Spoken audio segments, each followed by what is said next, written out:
Assalamualaikum warahmatullahi wabarakatuh. Selamat pagi anak-anak. Berjumpa lagi di materi Ibu, yaitu di mata pelajaran Bahasa Indonesia. Sebelum Ibu melanjutkan ke materi selanjutnya, yaitu teks eksplanasi kompleks, terlebih dahulu Ibu akan mereview tentang materi sebelumnya yang telah kita pelajari, yaitu tentang teks prosedur kompleks. Teks prosedur merupakan teks yang menggambarkan atau menjelaskan cara mencapai sesuatu melalui langkah-langkah atau tahapan-tahapan yang berurutan. Jadi, dalam sebuah teks prosedur, langkah-langkah yang disampaikan atau dituliskan atau dijelaskan itu secara berurutan step by step-nya. Tidak boleh terbalik antara step 1 kemudian step 3 kemudian step 2, tidak boleh seperti itu. Jadi harus berurutan antara satu step dengan step yang lain. Yang kedua, teks prosedur biasanya menggunakan kalimat perintah atau kalimat instruksi. Dalam poin-poin di teks prosedur, kalimatnya atau kata-katanya banyak menggunakan kalimat perintah karena teks prosedur intinya kan memerintahkan pembaca untuk melakukan sesuai dengan yang diarahkan. Yang ketiga, teks prosedur biasanya menggunakan konjungsi atau kata hubung, misalnya pertama, lalu, kemudian, selanjutnya, dan lain sebagainya. Dan konjungsi-konjungsi tersebutlah yang sering digunakan dalam langkah-langkah yang terdapat dalam teks prosedur. Yang keempat, teks prosedur memiliki kerangka atau struktur sebagai berikut. Yang pertama, terdapat tujuan atau judul. Wajib, karena pembaca tidak akan tahu kalau tidak diberikan judul atau tujuan dari teks prosedur yang dibuat. Yang B, bahan atau segala sesuatu yang dibutuhkan. Tidak semua teks prosedur terdapat bahan atau barang-barang yang dibutuhkan. Untuk bahan atau segala sesuatu yang dibutuhkan ini opsional saja. Jika diperlukan dituliskan, monggo dituliskan. Kalau tidak, ya tidak usah. Hanya opsional saja. Yang C, langkah-langkah atau tahapan untuk mencapai tujuan. Langkah-langkah wajib dituliskan step by step-nya beruntun menggunakan kalimat yang singkat, padat, dan jelas, dan kalimat tersebut dipahami oleh pembaca. Itu teks prosedur. Apa bedanya dengan teks eksplanasi kompleks?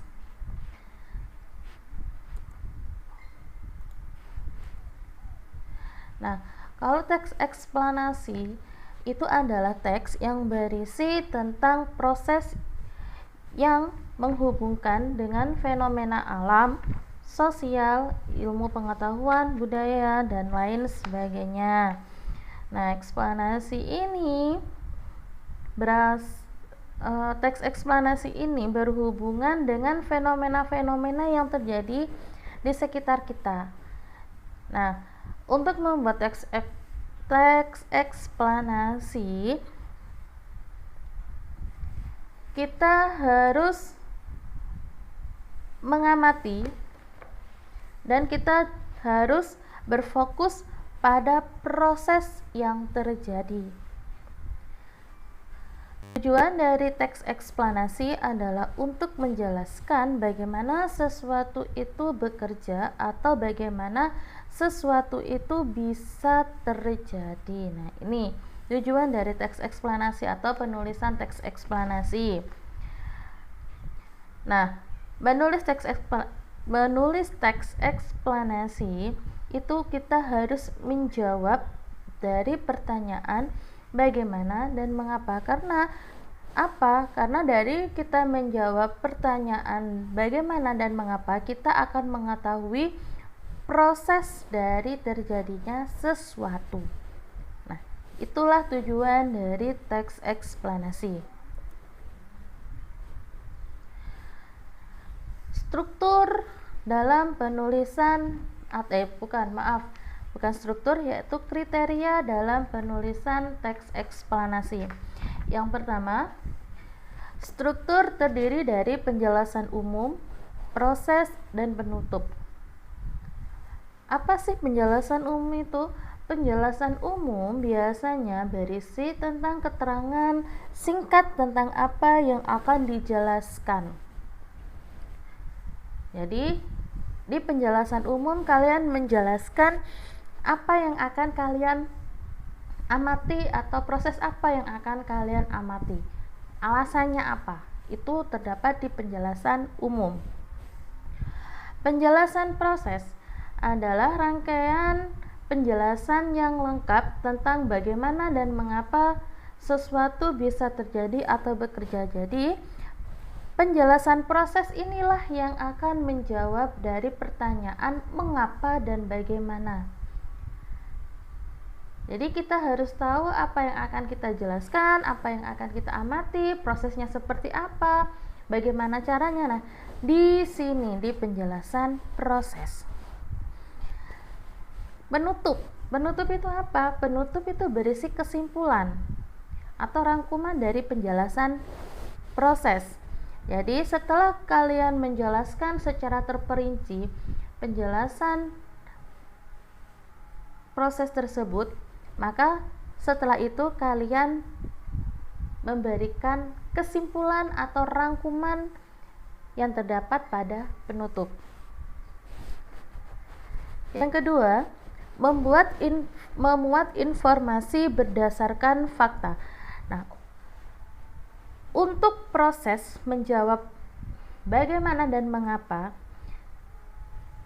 berarti kalimatnya harus berupa kalimat fakta. Kalian memang harus benar-benar mengamati, kalian harus benar-benar terjun ke dalam pengamatan tersebut agar kalian bisa menjawab dari dua pertanyaan itu, yaitu mengapa dan bagaimana. Yang ketiga, memuat informasi keilmiahan, karena di sini bersifat fakta dan menjawab mengapa dan bagaimana. Biasanya informasi yang disampaikan adalah informasi tentang keilmiahan. Yang keempat, makna mudah dipahami. Kalimat yang digunakan dalam membuat teks eksplanasi itu harus mudah dipahami oleh pembaca. Kalimatnya tidak usah terlalu tinggi, yang penting kalimat itu sudah tercapai dan pembaca memahami apa yang akan dilakukan. Yang kelima adalah pesan yang disampaikan secara efektif. Nah, dari menjawab pertanyaan mengapa dan bagaimana tadi, pesan yang disampaikan itu kalimatnya harus efektif, tidak usah bertele-tele. Kemudian, struktur dalam teks eksplanasi.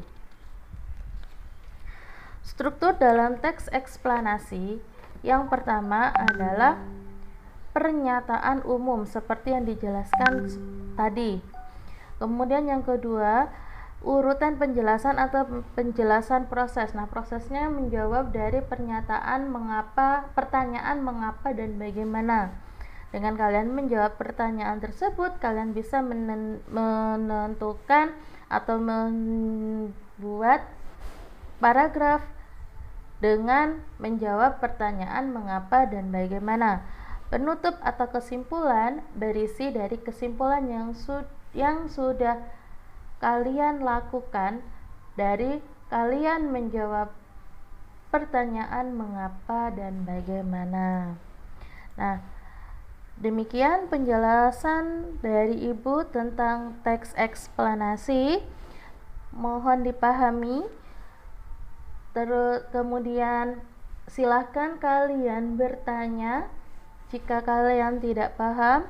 Ibu tunggu pertanyaan-pertanyaan kalian, atau Ibu tunggu jawaban-jawaban dari kalian yang masih belum mengumpulkan jawaban-jawaban yang sudah Ibu kirimkan pada kalian.